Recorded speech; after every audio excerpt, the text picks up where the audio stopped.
तो सब अब प्रतिरोध पढ़ते हैं अपन। चलो सब, है ना। तो 4-5 डेफिनेशंस का एक समूह पढ़ाने जा रहा हूं आपको मैं। अब यहां से थोड़ा सा समझ लो कि प्रतिरोध खंडों में बांटता जाऊंगा मैं। खंडों का जैसे प्रतिरोध का पहला part start from this page. अब यहां से पेज से चालू कर रहे हैं प्रतिरोध का बेसिक। फिर 2-1 न्यूमेरिकल डालूंगा, फिर अगला खंड, फिर 1-2 न्यूमेरिकल डालूंगा, फिर अगला खंड। तो प्रतिरोध में बहुत सारे ब्रेक आएंगे, है ना। अब वो ब्रेक का पता आप कैसे लगा लेना कि मैं बीच में 1-2 न्यूमेरिकल, ज्यादा होंगे तो ज्यादा भी डालेंगे, बीच में डालता चलूंगा। आप वैरायटी देखना, आपने प्रतिरोध में इतनी वैरायटी कभी अज्यूम ही नहीं की होगी। आप सोच ही नहीं सकते होंगे कि प्रतिरोध के पास भी इतनी वैरायटी है। 2 तो आपके सामने आ ही चुकी ना। एक तो आएगी R बराबर V/I, एक ही आएगी R बराबर ml Ne²A टो। 2 वैरायटी तो आ चुकी है। आप देखना क्या वेरिएशन है इसमें। न्यूमेरिकल तो इसके भी ले सकते हैं अपन, इसके भी ले सकते हैं, लेकिन अब वो देखो बिल्कुल कोई बहुत सिंपल नहीं, मैं अभी V और I बता के R निकाल दे तो वो भी कोई दम वाली बात नहीं है। लेकिन वैरायटी देखना आप, क्या गजब की वैरायटी निकलती है। आप भी फैन हो जाएंगे प्रतिरोध के। तो सब अभी मैं 3-4 भौतिक राशियों की परिभाषाओं का दौर चला रहा हूं, छोटी छोटी इंपोर्टेंट। मैंने आपसे कहा मैं बोल दूंगा, आप बेसिक के लिहाज से पढ़िए सारा। अब आ जाइए साहब, यहां से चालू कर देते हैं। इलेक्ट्रिक रेजिस्टेंस, विद्युत प्रतिरोध, है ना। मैं प्रतिरोध ही लिख देता हूं, अंग्रेजी में लिख देता हूं पूरा, इलेक्ट्रिक रेजिस्टेंस, है ना। अब देखो बार बार मेरे से विद्युत प्रतिरोध बोलना, निकले नहीं निकले, आप बस समझ जाना विद्युत प्रतिरोध पढ़ा रहे हैं, है ना। वो तो खैर बार बार अब कोई चीज मैनेज होती है, कोई नहीं भी होती, इसलिए आप ज्यादा दिमाग मत लगाओ, है ना। उसमें कोई दिमाग लगाने की जरूरत नहीं है आपको। आप तो अपने हिसाब से एक बार बोल दिया, अब आप समझो चूक हो जाती है। प्रतिरोध ही बोलूंगा मैं तो अधिकांश, विद्युत प्रतिरोध, है ना। सारा मैथमेटिकली, डेरिवेशनली, फिजिकली तो उससे पता पड़ जाएगा। अब तो आपको मेंटली समझाना है क्या है प्रतिरोध, है ना। धारा के मार्ग में उत्पन्न अवरोध को विद्युत प्रतिरोध कहते हैं। जैसा कि अपन ने इस चैप्टर का फर्स्ट जो लेक्चर दिया उसके लास्ट में और सेकंड लेक्चर के शुरू में मैंने आपको धारा को विजुअलाइज करवाने की कोशिश की। इसके संदर्भ में मैंने कुछ एग्जाम्पल भी दिए थे। फिर आपका भी दायित्व है कि आप चालक के अंदर की वह व्यवस्थाएं समझें जो विभवांतर लगाने के बाद पैदा हुई हैं या विद्युत क्षेत्र आरोपित करने के बाद पैदा हुई हैं। तो कुछ जिम्मेदारियां तो आपकी अपनी भी हैं कि आपको वह चीज अज्यूम करनी है। मैंने अप्रोच कर ली, मैंने दिखा दिया इस टाइप से होता है, ऐसा होता है। चालक को आप कांटों के पदों में देखें, थालियों के रूप में देखें, अगर बेलन को देख रहे हैं तो वो आपको भी इमेजिन करना पड़ेगा। फिर आजकल तो एक बहुत अच्छी चीज है कि आजकल तो हर चीज आपको सोशल मीडिया पे भी अवेलेबल है, यूट्यूब पे भी अवेलेबल, हम खुद भी दे रहे हैं, है ना। आपसे हम इसलिए कहते हैं मोशन लर्निंग ऐप डाउनलोड करो, वहां भी आपको सारा कंटेंट लाइव भी मिलेगा, कंटेंट में आपको एनिमेशन भी मिलेगा, वहां भी हम कोशिश करेंगे लाइव दिखाने की। तो ये सब कंटेंट ऐप से कनेक्ट है ना। अब सब धारा के मार्ग में उत्पन्न अवरोध को विद्युत प्रतिरोध कहते हैं। जो अपन ने बता दिया था कि विद्युत क्षेत्र या विभवांतर लगाते हैं तो इलेक्ट्रॉन अपवाहित होता है, विद्युत क्षेत्र के विरुद्ध टकराता है, गति ऊर्जा खोता है, यानी उसके मार्ग में सुगमता नहीं है। वही बात यहां कही है ना। धारा के मार्ग में उत्पन्न अवरोध प्रतिरोध कहलाता है। प्रतिरोध किस किस पर निर्भर करता है? अब इस समय बच्चों मैं केवल चालक की बात कर रहा हूं। इससे मेरी कही गई बात को मात्र चालक के लिए सत्य समझें, मतलब अर्धचालक के लिए नहीं, कुचालक के लिए नहीं, मिश्र धातु के लिए नहीं, स्ट्रिक्टली है। तो ये भी पढ़ने का एक तरीका है। तो मैं कह रहा हूं चालक का प्रतिरोध निम्न बातों पर निर्भर करता है। Number one, R is proportional to L, यानी लंबाई पर। अब मेरे को कोई दिमाग लगाने की आवश्यकता नहीं है, मैं उससे बोल रहा हूं, कोई फालतू परेशान नहीं है। यानी चालक की लंबाई बढ़ेगी, विद्युत प्रतिरोध बढ़ेगा, लंबाई घटेगी, विद्युत प्रतिरोध घटेगा। नंबर 2, मोटाई। स्टैंडर्ड लैंग्वेज में बोले तो काट क्षेत्रफल पर, मेरा कोई रोल नहीं है, वो बोल रहा है basic. R inversely proportional to 1/A। Clear sir? चालक की मोटाई बढ़ती है, विद्युत प्रतिरोध में कमी होती है। चालक की मोटाई घटती है, विद्युत प्रतिरोध में वृद्धि होती है। बेसिक बोलता है ना? और 4 बातें बोलेगा बेसिक। भाई 2 तो कांस्टेंट है ना, M और E, ये 2 तो कांस्टेंट है ना? 4 बातों पे बोलेगा। तीसरे में बेसिक बोलता है कि सब पदार्थ की प्रकृति पर भी, N है ना, पदार्थ की प्रकृति पर भी प्रतिरोध निर्भर करता है। अब इसके लिए आप क्या करो, 2 भिन्न भिन्न धातुएं ले लो, काट क्षेत्रफल समान, लंबाई समान, ताप समान, सब कुछ समान है ना? क्योंकि मैं इस समय प्रभाव किसका दिखा रहा हूं, पदार्थ की प्रकृति यानी N का। अगर आप सब कुछ समान लेते हो, लंबाई, काट क्षेत्रफल, ताप आदि इत्यादि, तो भी आप देखेंगे कि चांदी का प्रतिरोध सबसे कम है। तांबे का प्रतिरोध कम है लेकिन चांदी से ज्यादा है। टंगस्टन, नाइक्रोम, ये जो भारी धातुएं हैं, इनका प्रतिरोध उच्च है, जबकि सबकी लंबाई, काट क्षेत्रफल, टेम्परेचर समान है। इसका मतलब प्रतिरोध पदार्थ की प्रकृति पर निर्भर करता है। नंबर 4, ताप पर। तो लिख रहा है ना, तो ताप पर मैं किसकी बात कर रहा हूं, मैं केवल बात करूंगा चालक की, है ना? ताप का फॉर्मूला क्या बताया था, टो बराबर लैम्डा अपॉन VRMS। ताप बढ़ाओगे, VRMS बढ़ेगा, VRMS बढ़ेगा, टो घटेगा, टो घटेगा, प्रतिरोध बढ़ेगा। यानी सीधी सीधी बात है, टेम्परेचर को बढ़ाने से चालकों के प्रतिरोध में वृद्धि होती है। केवल किसके, चालकों का। इसको इसलिए कह रहा हूं कि ताप के प्रभाव का टॉपिक इंपॉर्टेंट है, जो आगे आएगा। उसमें मैं अर्धचालक भी बताऊंगा, मैं कुचालक भी बताऊंगा, मैं उसमें मिश्र धातु भी बताऊंगा और चालक भी समझाऊंगा। इसे यहां ज्यादा दिमाग न लगाएं। बस मैंने बात, ये टिप्पणी किस पे की है, ये मात्र टिप्पणी की है चालकों के लिए, है ना? मैंने शुरू में भी बोल रहा हूं, बार बार कोशिश भी कर रहा हूं मैं लगातार बोलने की। क्लियर? तो सब 1 व 2 से देखें तो यहां से R is proportional to L upon A, यानी R is equal to rho L upon A, है ना? ये सब प्रतिरोध के रूप आते जा रहे हैं, 1, 2 और ये आपके सामने तीसरा और आ गया रो L अपॉन A। ठीक है ना? इस पर न्यूमेरिकल लिए जाएंगे, तो ये न्यूमेरिकल के लिए वेरिएशन देखना बड़ा मजा आएगा, बहुत आनंद आता है। प्रतिरोध का सब एक रूप आ गया। अब यहाँ रो इंट्रोड्यूस हो गया। मैंने कहा था 4 भौतिक राशियों की परिभाषा दूंगा तो आगे से आगे इंट्रोड्यूस होती जाएंगी। रो है ना? तो यहां पर ये समानुपातिक स्थिरांक है,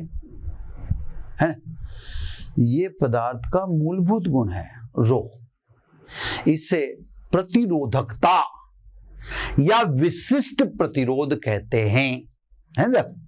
तो सब अब नेक्स्ट विद्युत प्रतिरोध के बाद क्या पढ़ना पड़ेगा आपको? अब पढ़ना पड़ेगा प्रतिरोधकता या विशिष्ट प्रतिरोध, है ना? यानी इंग्लिश में कहें तो रजिस्टिविटी या स्पेसिफिक रेजिस्टेंस, ठीक है ना? रो से इसको इंट्रोड्यूस किया गया है, बहुत काम की चीज है, बहुत, है ना? इसको आप पढ़ के जाइएगा, इंपॉर्टेंट है। क्यों इंपॉर्टेंट है अभी मैं बता दूंगा, है ना? एकेडमिक वाले बच्चों को ये दूसरा मैंने इंपॉर्टेंट लगाया है, कंपटीशन वालों को तो सब पढ़ना, वो उनको सोचना ही नहीं है ना? एकेडमिक वाले बच्चे इसको पढ़ के जरूर जाएं। क्यों जाएंगे अभी सब बता दूंगा, है ना?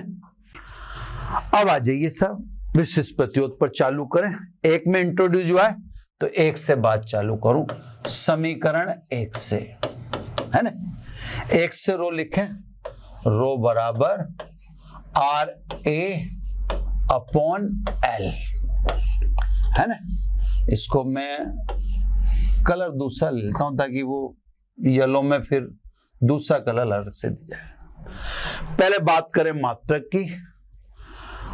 ओम प्रतिरोध का मात्रक, metre square area, metre square upon metre, यानी मीटर रह गया। तो इसका मात्रक बड़ा पॉपुलर है, ओम इंटू मीटर। विशेष रूप से आप इस मात्रक का ध्यान रखिएगा। अब ए है तो सब यदि चालक बेलनाकार हो, जनरली बेलनाकार होते हैं, जिसके काट की त्रिज्या अगर आर है तो एक ही जगह क्या रखना पड़ेगा आपको? पाई आर स्क्वायर। तो ये तो आपको हिदायत दी गई है, चेतावनी दी गई है कि अगर बेलनाकार चालक है तो काट क्षेत्रफल आप रखेंगे, अगर त्रिज्या बेलन की स्मॉल आर है तो आप एक ही जगह लिखेंगे पाई आर स्क्वायर, है ना? मात्रक हो गया क्लियर। अब यहां से रो को इंट्रोड्यूस करें। समीकरण एक आ चुकी है, ये समीकरण दो। मैं कोशिश कर रहा हूं कि ये आइसोलेट रहे ना, कहीं ऐसा नहीं हो कि आपकी बात थोड़ी सी मिक्स हो जाए ना, ऐसा नहीं होना चाहिए। चलो उसको मैंने अलग कर दिया, तो अब आपको दिक्कत ही नहीं। तो चालक बेलनाकार, परिभाषा निकालें, यहां से परिभाषा निकल जाएगी सब। यदि L बराबर 1 मीटर व A बराबर 1 मीटर स्क्वायर, दोनों को 1 1 रख दिया तो रो बराबर R, है ना? तो डेफिनेशन में तो ये आ गया सब कि 1 मीटर लंबे व 1 वर्ग मीटर काट क्षेत्रफल वाले चालक के प्रतिरोध को ही उसके पदार्थ की प्रतिरोधकता कहते हैं, है ना? दोबारा सुने, इसी से मैं बता रहा हूं। 1 मीटर लंबे चालक, है ना, वह 1 वर्ग मीटर स्क्वायर काट क्षेत्रफल वाले चालक का प्रतिरोध ही उसके पदार्थ की प्रतिरोधकता कहलाती है। प्रतिरोधकता, अब ध्यान से समझना, प्रतिरोधकता पदार्थ की प्रकृति और ताप पर ही निर्भर करती है। अब आप कहेंगे कि भाई यहां तो साफ दिख रहा है कि प्रतिरोधकता प्रतिरोध क्षेत्रफल और लंबाई पर निर्भर करती है। तो भाई आप जो दिख रहा है उस पर भरोसा ना करें, आप ये चीज बेसिक कंसेप्ट से जाने। आर का मान रखो, देखा इसमें रो बराबर ए अपॉन एल तो अलग कर दें, आर का मान रखो M L upon N square A टो। अब ये एल से तो एल कट गया, ए से ये ए कट गया। अब आप देखें खुद और मेरे को समझाएं कि rho M N E square tau, जिसमें से मैं आपको बता चुका हूं कि m और e तो ऑलरेडी कांस्टेंट है ही सही। किसी चालक में m का मान फिक्स है, इलेक्ट्रॉन का द्रव्यमान 9.1 kg, e का मान फिक्स है 1.6 × 10⁻19 कूलाम, n पदार्थ की प्रकृति है, टो ताप है सीधा सीधा। तो वास्तव में जो दिख रहा है वो सत्य नहीं होता। आप जब भी कोई चीज जानना चाहें भाई बेसिक से ही जाने, ज्यादा बेटर यही रहेगा, है ना। तो सब दिख तो ये रहा था।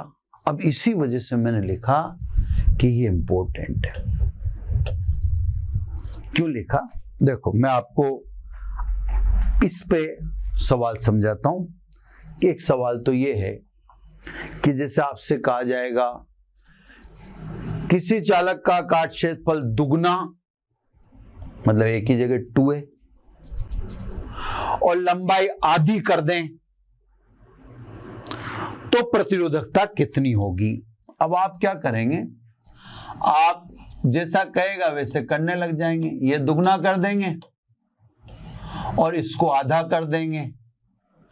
अब आप देखेंगे कि ये तो 4 गुना हो गया, पहले का R × A/L का कितना गुना हो गया, 4 गुना। तो आप कहेंगे प्रतिरोधकता कितने गुना हो जाएगी, 4 गुना। यही आपने गलती कर दी और इसीलिए मैंने इसको विशेष रूप से इंपॉर्टेंट लगाया है। ये पूछता है, अरे हम जानते हैं कि प्रतिरोधकता काट क्षेत्रफल और लंबाई पर निर्भर करती ही नहीं है, वह केवल पदार्थ की प्रकृति और ताप पर ही निर्भर करती है। प्रतिरोधकता को काट क्षेत्रफल व लंबाई आदि से कोई लेना देना है ही नहीं। तो आप कृपया इस बात का विशेष ध्यान रखें कि आप ऐसा कोई काम न करें कि आप बैठे ठाले नुकसान खा जाए, है ना। तो आपको मैंने ये स्पष्ट कर दिया है कि साहब आप इस बात से बिल्कुल सजग रहे कि ऐसा कुछ पूछा आपसे जा सकता है।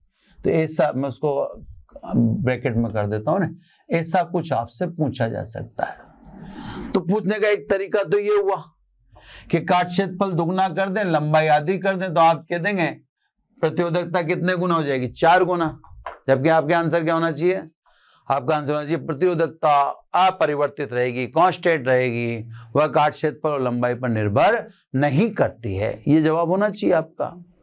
देखो इसी क्वेश्चन को मैं इसको काट दूं ना, ये है ना, आप इससे समझें, उसमें दिखता है तभी तो ये पूछता है। एक और क्वेश्चन है, जैसे बोर्ड में पूछा एक बार, अब एग्जैक्ट नंबर तो मुझे ध्यान नहीं होगा, ऐसे पूछा। देखो बोर्ड ने, राजस्थान बोर्ड ने पूछा x बराबर 48 ओम, y बराबर, अब जैसे मैं अपनी मर्जी से लिख देता हूं 1.6 × 10⁻⁵ ओम इंटू मीटर। अब देखो क्वेश्चन पूछने का क्या शानदार स्टाइल था कि आप भी एकदम चौंक जाएंगे। तो राजस्थान बोर्ड ने पूछा कि यदि चालक की लंबाई को दुगना कर दें तो x व y के मान क्या होंगे। अब सब एक एक का जवाब, क्योंकि R is proportional to L है, इसलिए x का मान तो पहले का 2 गुना हो जाएगा, यानी प्रतिरोध तो हो जाएगा 96 ओम। लेकिन सेकंड का जवाब आपको देना है कि ये 1.6 × 10⁻⁵ ओम इंटू मीटर रहेगा। एक्चुअली मात्रक से पकड़ लो आप, ये तो प्रतिरोध है जो लंबाई और काट क्षेत्रफल से प्रभावित हो। तो अपन ने दिखाया ना आपको, ये देखो साफ दिखा रखा है ना। जबकि अगर हम बात करें y की, तो y को मात्रक से पकड़ना बताया मैंने आपको, ओम इंटू मीटर। और साफ बता रहा हूं, यह पदार्थ का गुण है, यह पदार्थ की प्रकृति और ताप पर ही निर्भर करता है, काट क्षेत्रफल लंबाई पर नहीं। नहीं नहीं, आपको किसी न किसी चक्कर में फंसाया जा सकता है या बेवकूफ बनाया जाता है, इसलिए आपको मैं बार बार चेता रहा हूं, है ना। इंपॉर्टेंट लगा दिया इसलिए, है ना। तो साहब इसने राजस्थान बोर्ड ने ये क्वेश्चन पूछा जो मैंने आपको बताया, और बच्चों ने गलती की होगी, ठीक है, ये तो सही कर दिया होगा बच्चों ने कि साहब प्रतिरोध तो दुगना हो जाएगा, लेकिन बच्चे तो बच्चे ही हैं, उन्होंने इसका भी कुछ न कुछ कर दिया होगा, जबकि ये चेंज नहीं होगा, ये नियत रहेगा, क्योंकि प्रतिरोधकता का मात्रक ओम इंटू मीटर, प्रतिरोधकता लंबाई और काट क्षेत्रफल पर निर्भर नहीं करती। चलो, दो परिभाषाएं होगी, विद्युत प्रतिरोध की होगी, प्रतिरोधकता की होगी। अब आ जाओ साहब चालकत्व। चालकत्व ये परिभाषा कतई महत्वपूर्ण नहीं है ना, कोई इंपॉर्टेंट नहीं है, इसका कोई महत्व नहीं। प्रतिरोध के व्युत्क्रम को, है ना, रेसिप्रोकल ऑफ रेजिस्टेंस, प्रतिरोध के व्युत्क्रम को चालकत्व कहते हैं, यानी Y is equal to 1/R। इसका मात्रक मजेदार है, इसको आप लिखोगे 1/ओम, ऊपर ले जाओगे तो आप कहोगे ओम इनवर्स, और ओम इनवर्स को आप वास्तव में इसको इनवर्स कर दोगे MHO, हिंदी में इसे कहेंगे मोहो। तो अजीब तो लगेगा, लेकिन ऐसा ही पद्धति ने इसे मान्यता दे रखी है, तो अजीब लगे चाहे कुछ भी हो, ओम इनवर्स 1/ओम, इसको मोह कहते हैं, और आप आराम से कहें यह SI द्वारा मान्यता प्राप्त है। तो जब इसका मात्रक विशेष है, लास्ट है ना, लास्ट इसलिए मैं आपको बता देता हूं, बताता जाता हूं बार बार पलट पलट के। प्रतिरोध का एक रूप ओम्स लॉ, प्रतिरोध का बेसिक, फिर अभी इंट्रोड्यूस हुआ, इसको मैं एक खंड कहता हूं, R बराबर रो L/A।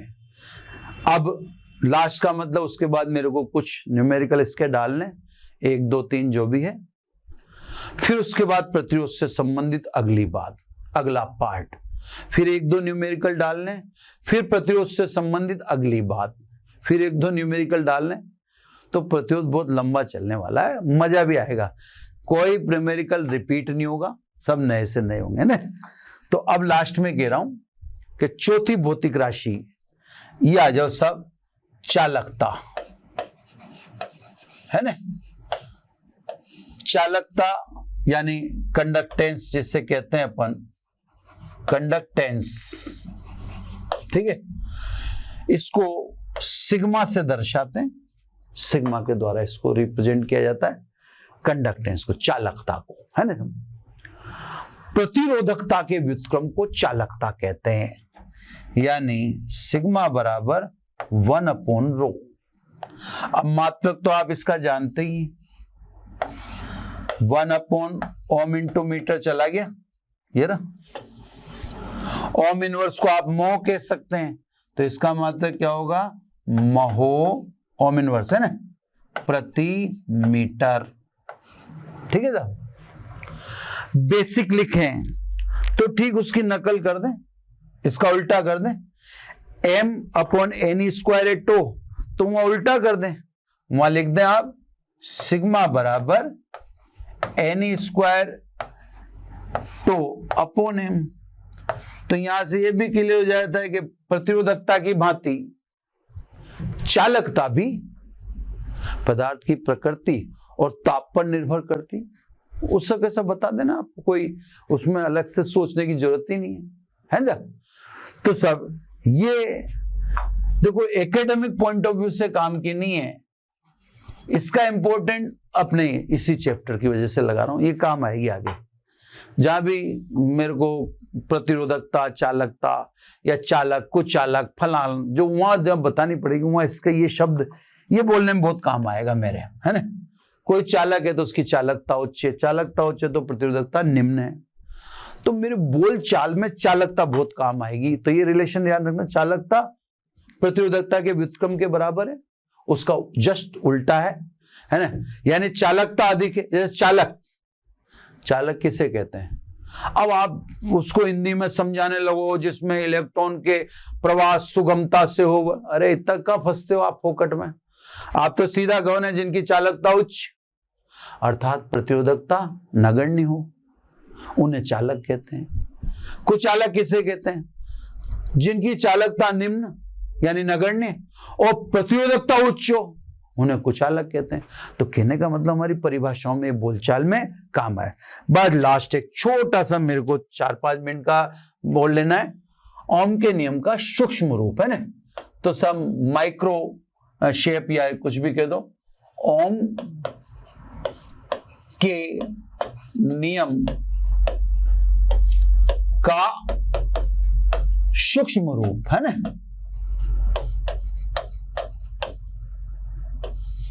या यूं कह दो, सिद्ध करो कि J बराबर सिग्मा ई है ना।